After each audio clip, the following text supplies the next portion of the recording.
So it's 11 a.m., so we should get started. I'm very happy to welcome Professor Soledad Villar from the Department of Applied Math and Statistics at Johns Hopkins University to speak in our seminar today. Soledad completed her PhD at University of Texas at Austin, and she held positions at the Simons Institute at Berkeley and the Center for Data Science at NYU previous to this. She already has a wide-ranging work on prominent topics, including an approach to reduce partisan gerrymandering, and today's work is on the double descent phenomena. So with that, I will hand it over to Soledad. Thank you so much for the invitation and for the introduction. So I'm going to talk about double descent and how it appears in machine learning, how you can avoid it using some simple regularization techniques, and the connection with like these overparameterized models and Gaussian processes. The talk is supposed to be quite introductory, and if you have some questions, please ask me, please interrupt me during my talk. I'll be very happy to answer that, and that's why I brought the iPad for this. So, okay. Oh my God. Okay. Well, it turns out that it's not, the iPad is not working right now, so I think that it will not be able to write, but I don't know. We'll see. So, so I'm going to talk about a setup where we're looking at supervised learning. So we consider,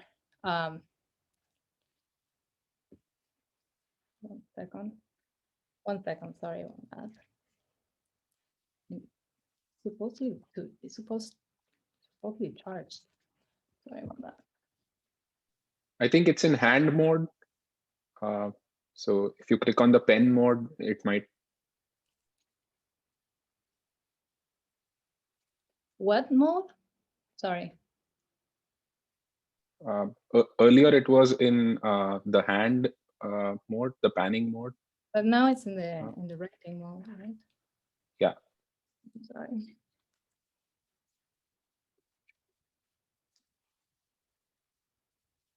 Okay.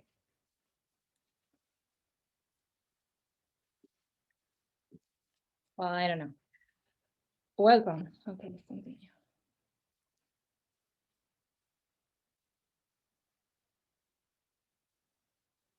Yeah, it disconnected. I don't know how, but yeah, sorry about that.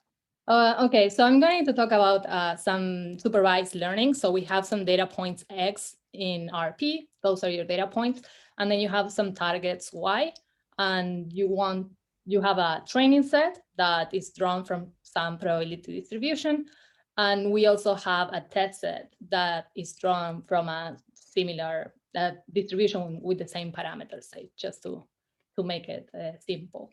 And so we're going to talk about some interpolation problem. So in particular, what we want to do is we want to find a function f theta that fits the data. So f theta of x is going to be close to y, not just for the training set, but also you want that to happen for the test set. So you want this, you want to solve a problem, which is an interpolation problem on training set, and you want it to have good generalization properties. So in particular, we can think of many interpolation problems, and the question is like, what is the class of functions that you want to fit your data with? And so we can think of linear interpolation with some bases, for instance, and these parameters that define the class of functions that you are going to use to fit your data is going to be called theta. And in this setting, we have many examples like neural networks and linear regression, etc. I'm going to talk about linear regression and some kernel methods in this talk. So if you haven't seen this double descent phenomenon, this is the slide where I tell you what's going on with this phenomenon. So the idea is the following. So say that you have a model that is trained on n samples, and this model depends on a parameter theta that is in dimension p. And you train it on some training set, and then you look at the risk of the test risk of that interpolation. So in particular, is going to be the prediction error in the test set, so the out sample prediction error. And then you look at how this prediction error in the test set changes when you change the number of parameters P of your model. And underlying to this plot that I'm showing you here from this paper, very important, very influential paper from Belkin and collaborators in 2019, when you underlying here, you need to have a model of how do you change the parameters of your class of function, how do you change the parameters when you increase this P, right? That's something that I'm not showing you how to do now, but I'm going to discuss that later on in the talk.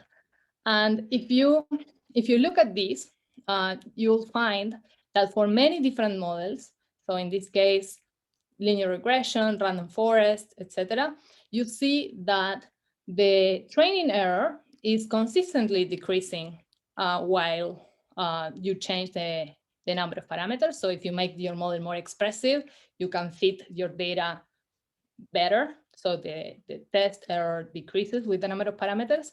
However, the train error decreases. However, if you look at the test error, what will happen is in the regime close to n equals p, or like in a regime, a certain regime where the number of parameters is comparable with the number of samples, the risk of that interpolation increases a lot, and then it starts decreasing again. So that's the double descent. And this is in the context of the more traditional statistical literature, where they look at the bias variance trade-off. This peak is like in the overfitting phenomenon, in the overfitting regime, where if you look at this classical literature, what you have is if you have that your model is not very expressive, then your risk is going to be large just because you cannot fit the data well. And then if your model is too expressive, you are overfitting, and so your training error is 0, but your test error is very large just because you're overfitting. And then they claim that there is a sweet spot, like the spot where the bias and variance trade-off, where the test error is minimized, right? And so this paper by Belkin and collaborators show that after this interpolation threshold, when you can fit your data perfectly, then you can continue adding more and more parameters, and there's some sort of regularization that shows up by these methods where that decrease the risk. And actually, sometimes for some models, the risk in the over-parameterized regime is lower than the best thing that you can do in the under-parameterized regime. And this justifies the use of very over-parameterized models, that like the ones that they use in like deep neural networks. Right? So that's the story about the double descent phenomenon. So this phenomenon, they claim that shows up for many different models, like linear regression, random forests, random features, neural networks, etc. And for some of these models, the actual curve for this test risk is explicitly known, like they can actually compute it, and they have an asymptote at this n equals p regime or setting. And for that, they need to have a model of how do you change the expressivity of your class of functions when you change the number of parameters, and I'm going to discuss that later on. And then, yeah, so this is in comparison with the classical bias variance trade-off. And in the parameterized regime, you have this peaking phenomenon, and the risk decreases to sometimes a lower value when you're over parameterized. So I have, if you have some questions about this, please let me know. I have a slide, a couple of slides that I wrote from taking the paper from Hafti and collaborators in 2019, where they actually have the explicit computation of why this peak shows up in the Gaussian, in the linear regression for Gaussian data. And it's actually very simple. So I just wanted to show you, just to show you where this comes up. It's not a crazy thing. It actually makes sense and it's expected. And just like, yeah. So basically in this setup, say that we just have that X is Gaussian from some Gaussian with zero mean and some variance. And then we have some noise that is also Gaussian. So if I construct my y's to be a linear function of x with some beta fixed parameter that for now I don't care how it's generated. So we say that x is a matrix of my data and y is a matrix with a response, which is a one dimensional. So we can define the risk of the estimator, the beta hat, for any estimator beta hat is going to be the expected value for x at this test point that is drawn from the same distribution that the training points. And this is the value that is predicted by the model, and this is the true expected value. And that's it, with condition on the data. And we are going to just look at the ordinary least squares estimator, which is given as the pseudo inverse of x times y. And it has like a closed form expression. And here, assuming that the rank of the data is the maximum possible. So for this model, we can actually compute the bias and the variance by just subtracting from the risk expression the mean of the estimator. And then we get, like, this is the classical thing, we get the composition in bias and variance. And now I'm going to show you how does the variance change as the number of parameters grow in the under-parameterized regime. So I'm going to show you that the limit when p tends to n, or like, well, actually it's when n tends to infinity and when p is more than n tends to infinity, then we can actually compute the variance, like the asymptotic value for the variance explicitly. And the idea is that you can rewrite this x as which is a random Gaussian with some variance matrix that I'm going to assume that is non-singular just for simplicity. And so x is going to be z, where z is a normal standard Gaussian times the covariance matrix to the 1/2. And then just the variance is the trace of this object, this matrix. And this is the estimator, like the empirical variance, and this is the true variance.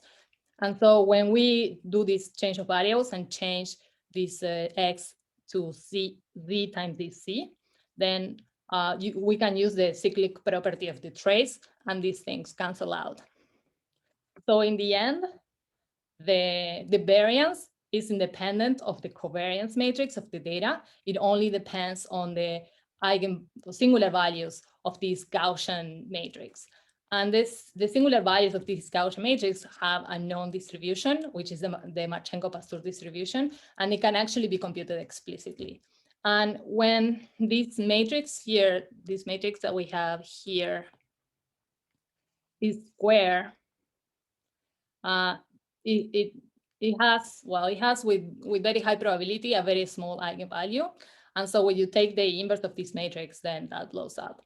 And basically, this is the reason why the risk blows up when p is close to n. It's just because you're taking the inverse of a matrix that is very ill-conditioned. And that's it. This is just the reason why it shows why you have this peak there. It's just because you are taking the inverse of this matrix. So this divergence just occurs because there is a matrix that you're inverting and you shouldn't be inverting, and therefore it will disappear completely with regularization. So you can do like ridge regression, like just add, I guess here I'm forgetting the squares. You can add like just, yeah, you can add a 2-norm penalty for beta. You can add a 1-norm penalty for beta. You can do some dimensionality reduction so that it reduces the small eigenvalues of X, and that will completely remove this phenomenon, at least the peak. And so I'm going to show you some work that I did regarding to this problem that is related with what happens when you do PCA on the data.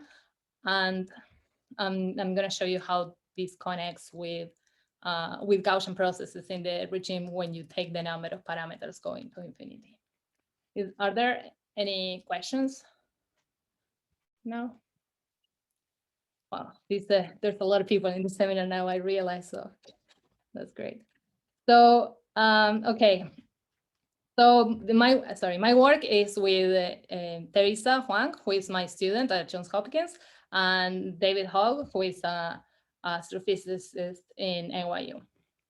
So, so we started this project with something, a very different hypothesis. So David is an astrophysicist, and he has this idea that if you look at generative models, which basically you use some,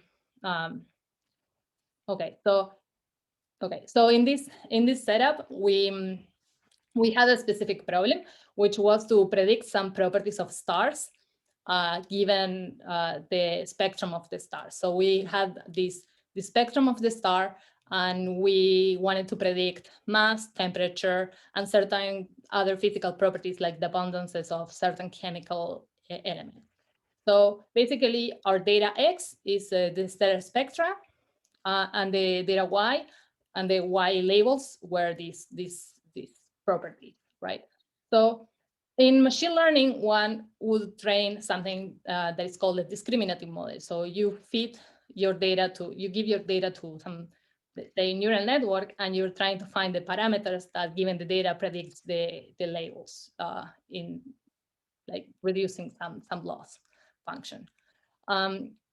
So the people in astronomy, or like in particular people in physics, look at like generative models. So what are the properties of these properties of the data actually are the ones that are producing this value of the spectrum, right? So they look at the model in the other direction. The spectrum exists because the spectrum has this shape because the star has these properties. So we wanted a model in the other direction. And in the physical sciences, most models have this like generative direction. And his idea was that actually generative models should be more robust to adversarial attacks and other things, other vulnerabilities that deep learning or more complicated machine learning model has. So so that was his goal, to prove that the generative models are better than the discriminative models. And so we came up with a simple generative model, which was to say, okay, so say that we have a latent space, Z, that is the one that produces the data in, say, a linear way. And that latent space is also the one that produces the labels in, say, a linear way or some way. So this is a model that shows up in statistics a lot, and like similar to the partial least squares model. And here, one way to address a problem like this is minimizing the distance of X minus ZQ, subject to Z is the latent space that produces the labels perfectly. Or maybe we can use a penalization on this and a penalization on the constraints as well, right? And in order to analyze this, the first approximation was to remove the constraint and say, well, okay, if we just have a simple dimension reduction of your data, like just say if we do PCA on a dimension reduction of your data, what happens? And it turns out that that will make your model more robust, and it's not actually very hard to see. So, and I'm going to show you how you can prove that.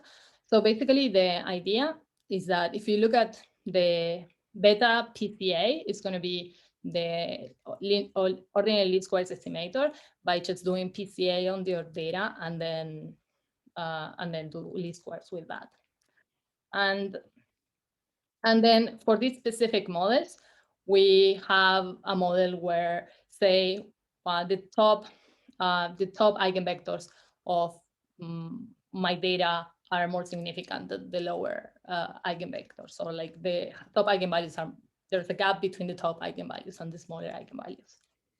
So in this setup, we actually see that if we do the same plots with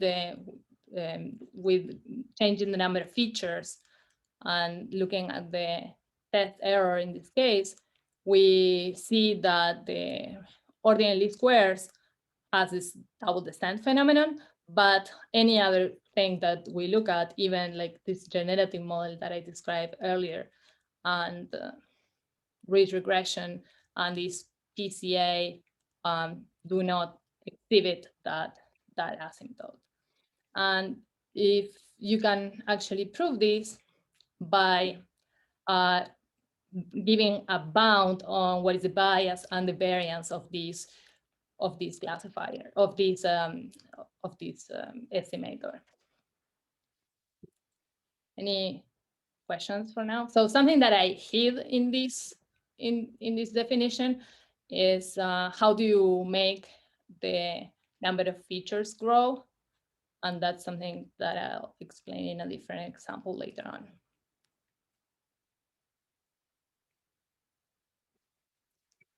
Okay, so the theorem, and the theorem looks like this. If you have X drawn from some Gaussian with mean 0 and covariance CXX, and you generated the labels as Y as a linear function of the X's with plus some noise, then with high probability, you can bound the risk of this PCA OLS estimator, which is the ordinary least squares estimator that you do after doing PCA on your data, as some bias term plus some variance term plus sigma square, which is the norm of this noise. And you can bound the bias by the norm of beta times some constant times the largest eigenvalue of your CXX times this term over here is this maximum of like these two things. So this R0 is known as the effective rank of a matrix, and it's just the trace of the matrix divided by the largest eigenvalue.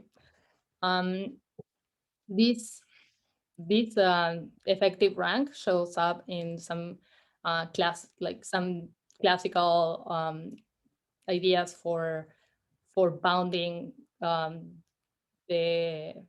covariance matrices approximate, empirical covariance matrices approximate the true covariance matrix, and basically, yeah. So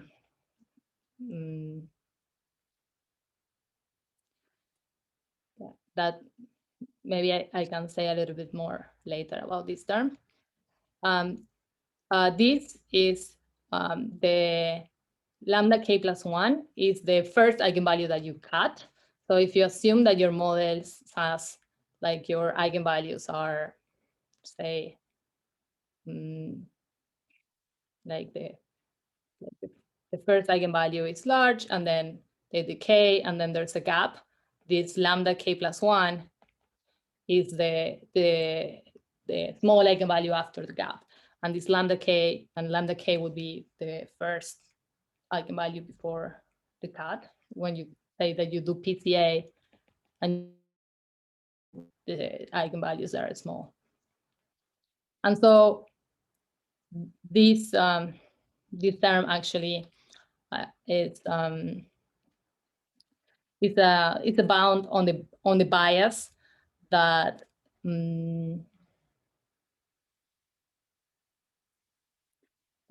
that is similar to a bound that was found in a recent paper by Bartlett and collaborators, where they look at this benign overfitting. So yeah, and the bound on the bias is just sigma squared divided by n times 2k times this lambda 1 divided by lambda k.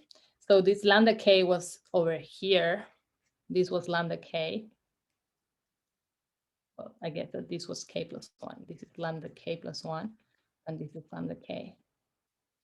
Right. So this is better than just looking at the condition number, which is what will happen if you don't do the PCA. So just this is like a natural way of generalizing what we have seen before. And so something to mention about the effective rank is that it looks at the trace of this covariance matrix divided by lambda 1.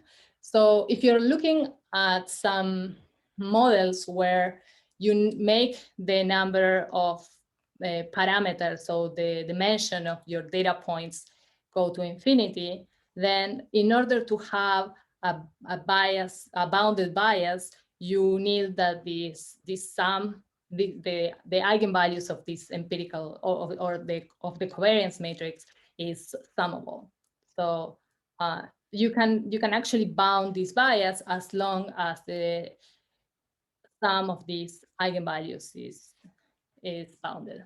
So basically you can take something that decays exponentially or something like that. So that's what you get.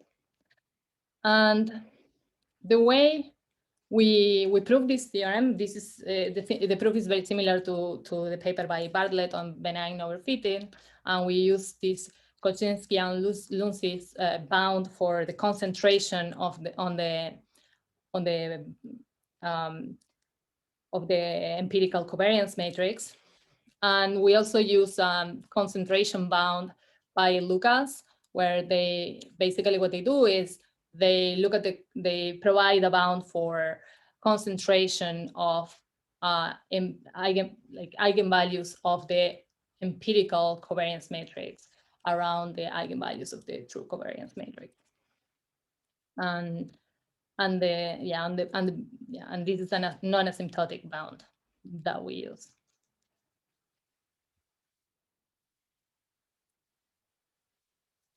Yeah. And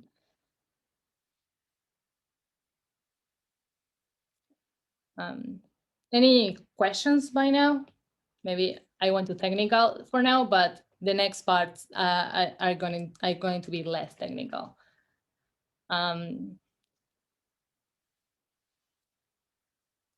Okay, so something to mention is that there is a paper in NeurIPS 2019 by Xu and Xu from Colombia, and what they do is they, instead of looking at this PCA OLS, where you do PCA on your data and you do ordinary least squares, they look at something that is something that people use in statistics quite often, which is a principal component regression. So in the case of principal component regression, what you're assuming is that you're drawing your data from a projected version of your covariance matrix. So instead of sampling from a Gaussian with the covariance matrix, you do some sort of PCA on the covariance matrix and then you sample from there. And in that case, they actually have an explicit closed form expression for the curve of the risks like here, like I'm showing in this plot, they actually have like the explicit formula for this. And they actually do have some double descent phenomenon.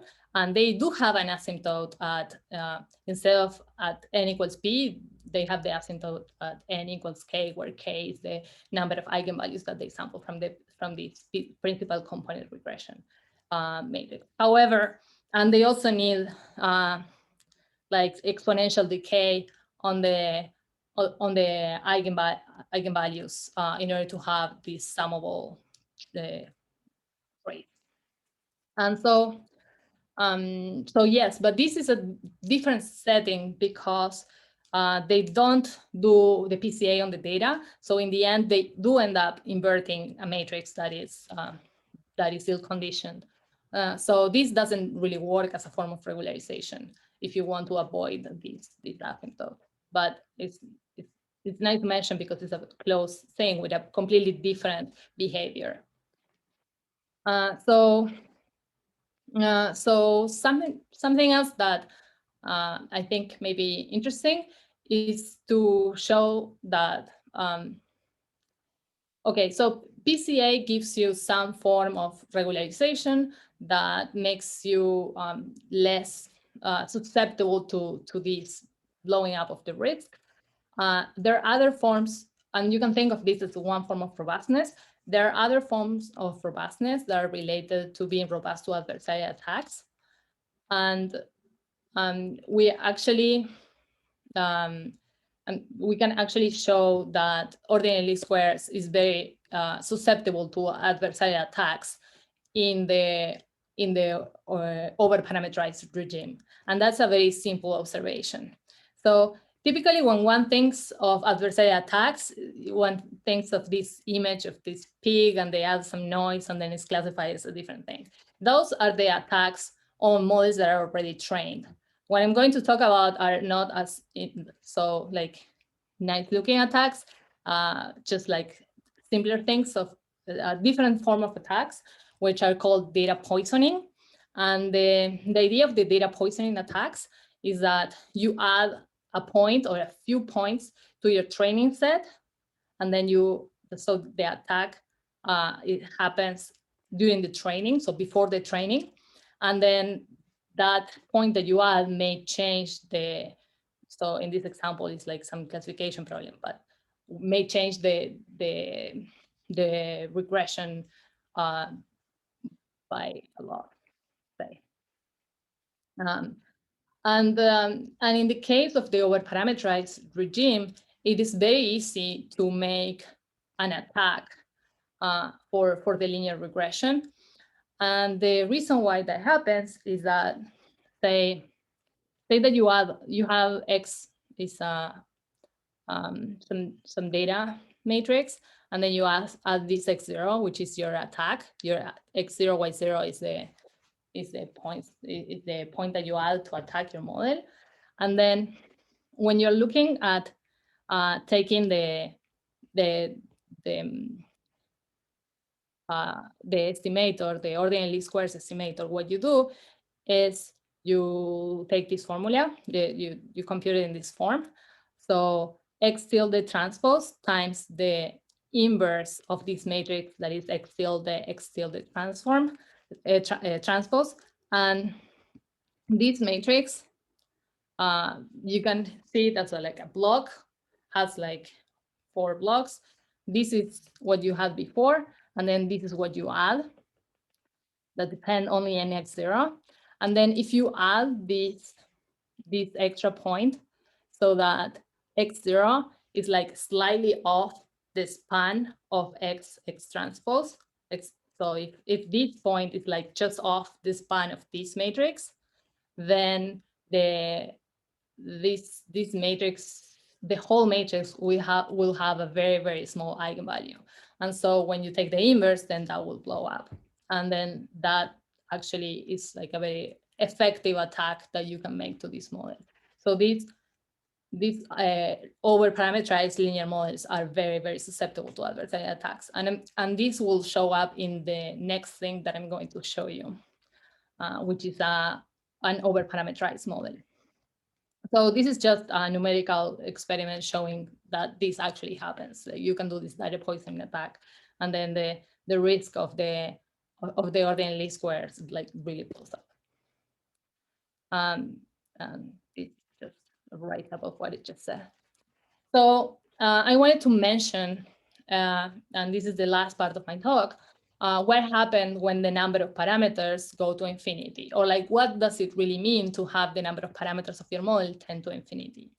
So we're going to construct a model with an increasing number of features, and we are going to show you how that behaves. So what does it mean? We're going to consider this feature embedding model, and these are some references of papers that analyze models of this form. The idea is the following. We have, let's consider some linear regression problem. So that is going to be a linear interpolation with some bases. So here I'm considering these Fourier bases. So this is my domain, and for different values of frequencies, I have these sines and cosines that define the set of bases that I'm going to fit my data with. So basically, for a value of t, the features are going to be the evaluation of my basis functions at this value t. So you say that t is here. Say that for this t, we have like this is going to be g1 of t, and this is going to be g2 of t, or well, they are not indexed like that, but and so my feature, this is just like a pictorial thing. So my feature x is going to be x to I, is going to be g1 of ti, g2 of ti, gp of ti. So these are the features. And then I want to fit some function that is given by pairs t comma y, right? So given so this model has a natural way to increase the number of features that we're going to do the interpolation with. So by just increasing the number of basis elements that we use to fit my function, right? And in the end, we're looking for a linear combination of these basis functions that approximates my data y. So this is a linear interpolation problem. So very simple example. So if I have these 23 points in the interval 0, pi over 2, then with some values, then depending on how many basis functions I'm using, I get a completely different result. So here in the blue plot, I'm using 9 basis functions, and in the black one, I'm using 3. And this is in the underparameterized regime. So in the underparameterized regime, something that we can do is we can reweight the points and obtain a different solution. So that's called weighted least squares. So the idea is the following. So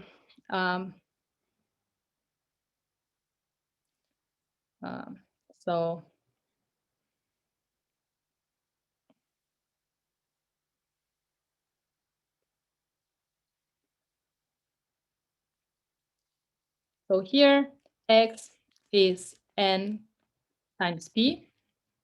So and then when I compute the solution of the ordinary least squares, I need to compute x transpose x inverse times x transpose y. And so if I if I do a transformation on my data that that affects like the smaller dimension side of the data, like if I have this n by p, so I have more points than parameters. And then if I apply a transformation on the right, then that doesn't change the result of the estimator at all, because that's not the side where you're taking the inverse.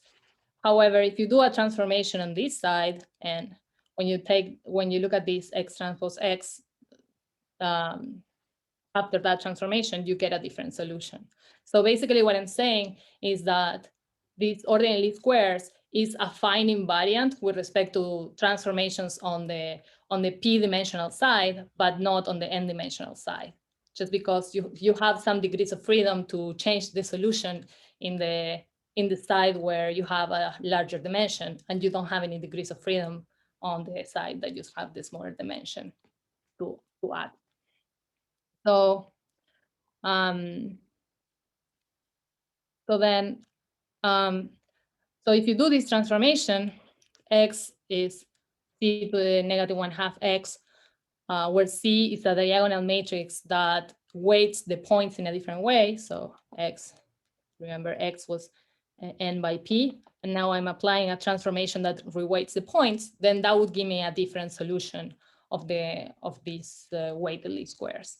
And so here, what I'm saying is that usually this is used in some cases where you know that you have some uncertainty for the values of y's for some points. And say, for instance, in this example, the first points I have more uncertainty, so I want to weigh them less in this least squares estimate. So that would give me a solution that is it's better for the last points and it's worse for the first point, say. And this is just this is just an example where p is close to n.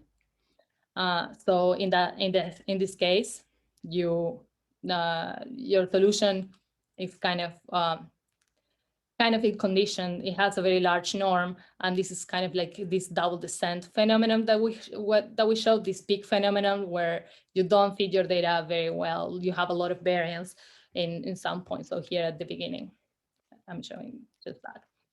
So if we increase the number of parameters by adding more basis functions to this model, what happens is that I can go to a very large P and use a lot of functions. And in the end, for instance, if I use a P equal to 1025, like in this example, what happens is that I can interpolate my data perfectly, but the function that I get is useless. And the reason why you have this shape that I have here in this in this very high frequency function, like the solution of this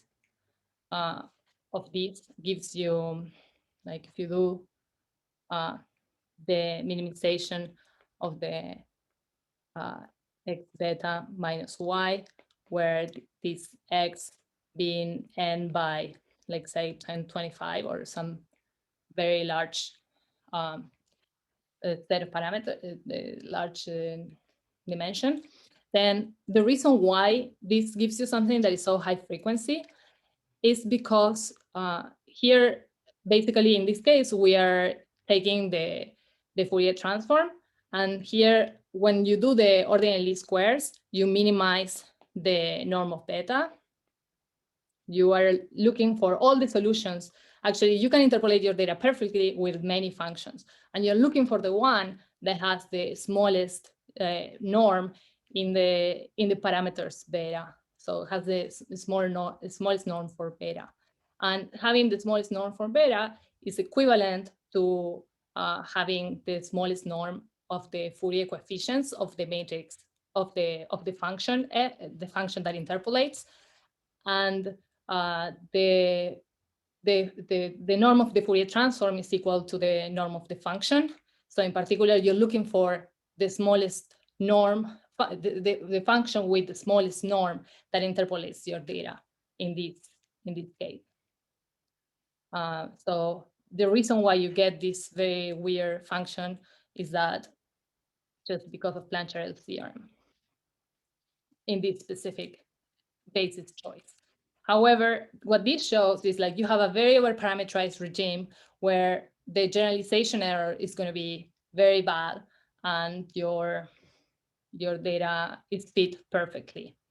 And we can do the same thing that we did before and add some, instead of doing a reweighting of the points, we can do a reweighting of the features and obtain a much nicer solution by weighting the features with the higher frequencies with a larger weight, so they don't show up as much in the interpolation solution. And then there is a paper, but there's many papers actually by Rachel Ward where they analyze this feature reweighting and they give explicit bounds on the risk of these estimators for these weighted features or weighted, least squares with weighted features or also weighted L1 norms. And so in this example, you can see that here we're using some weights that increase with the, well, here we're weighting the features in the way that features that have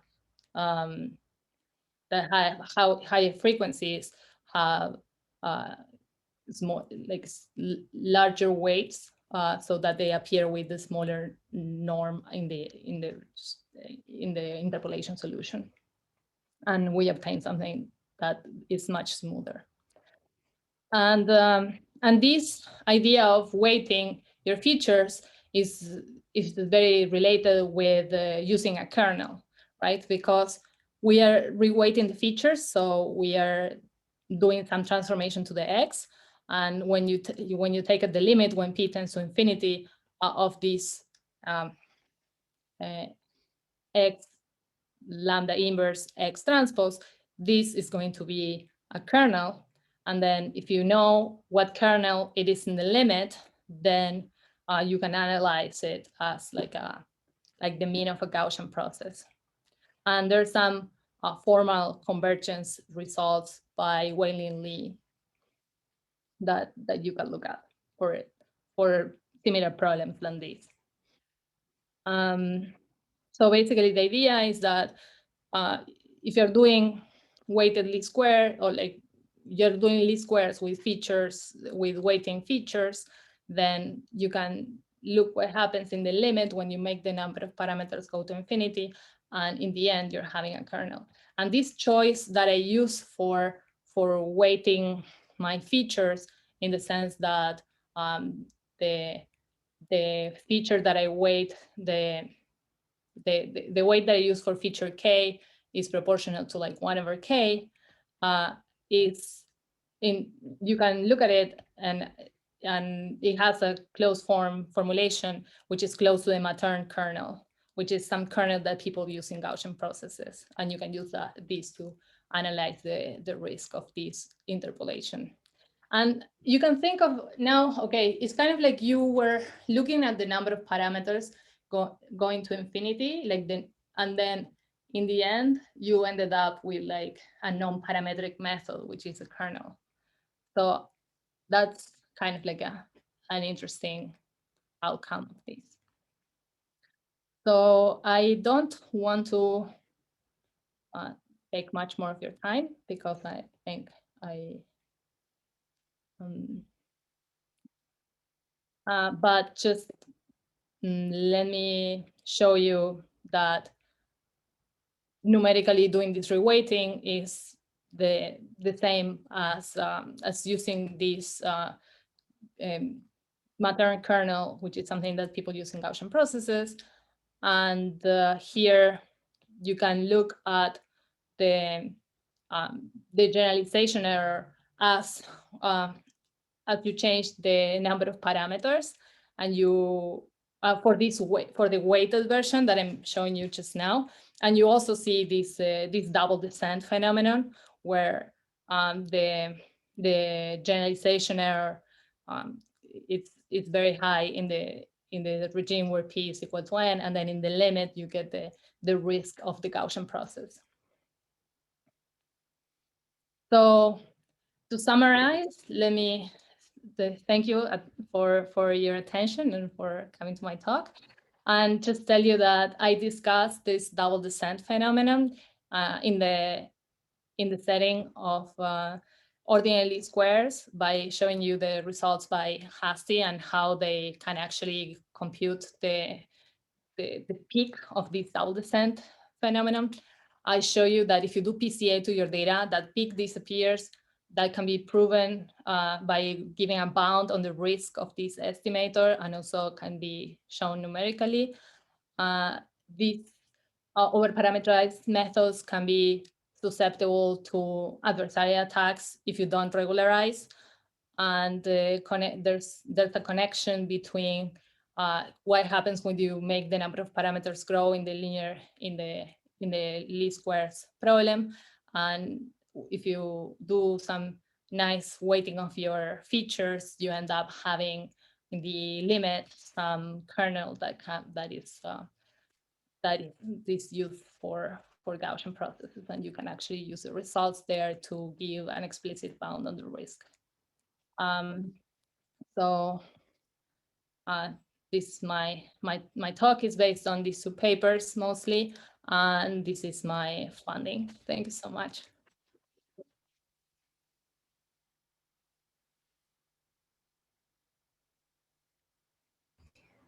Thank you very much for the talk. I just have a question regarding the theory you presented for the PCA LOS part. So is that part related to the double descent phenomenon or not? Because I couldn't tell that from the formula you presented. Yeah, it's not it's not super obvious. What I'm showing you here is that the risk of the estimator is bounded, and the bound doesn't grow with P for some settings, depending on what is it. Okay, so if you have that the effective rank is constant, then it's the risk of this estimator doesn't go beyond something. So basically, what you prove is that the risk of the estimator is below some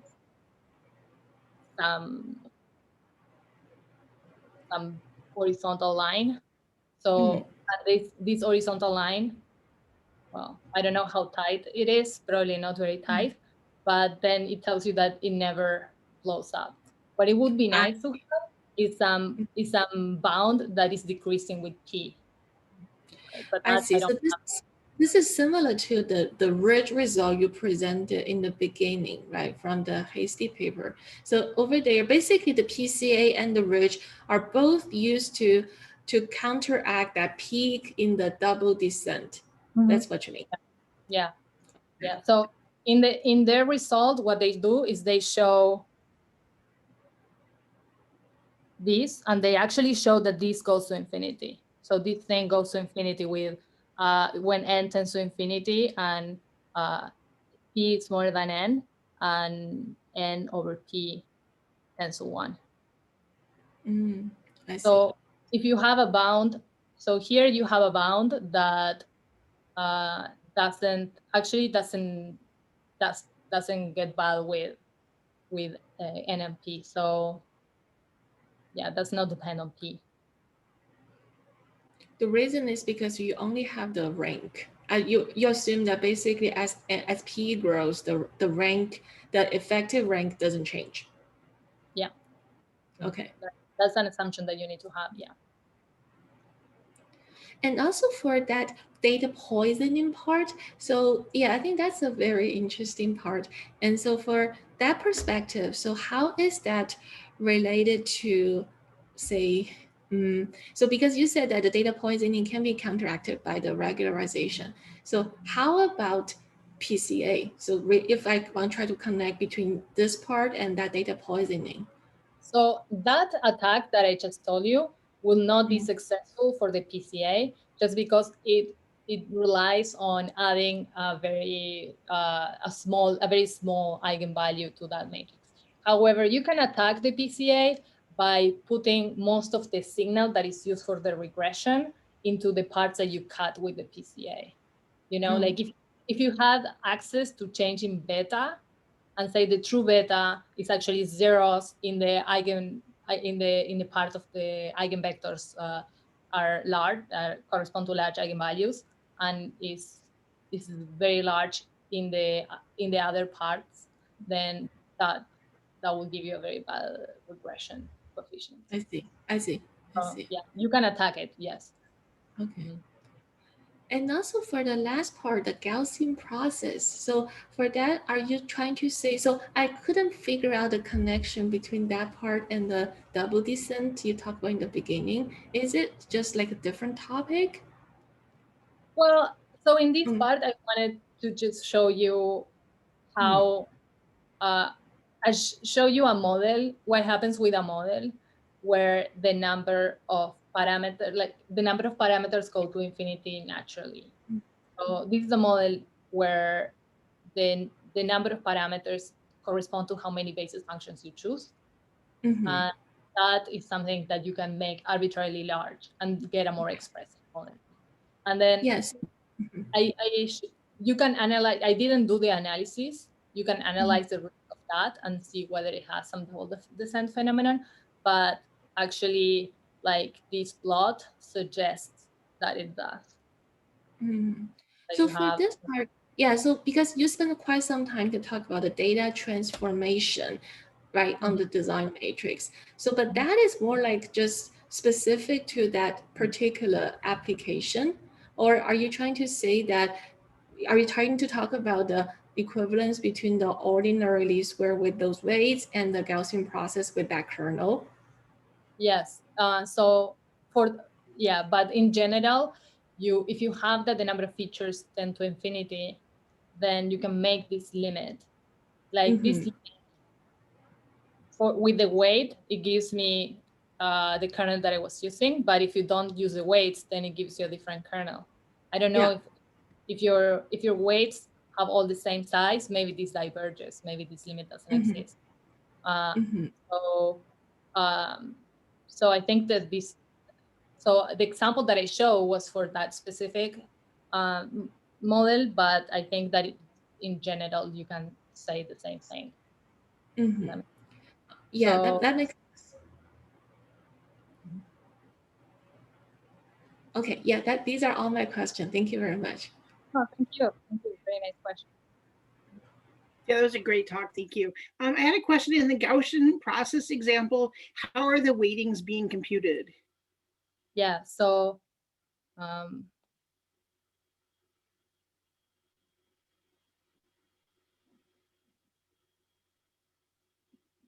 so the weights are so that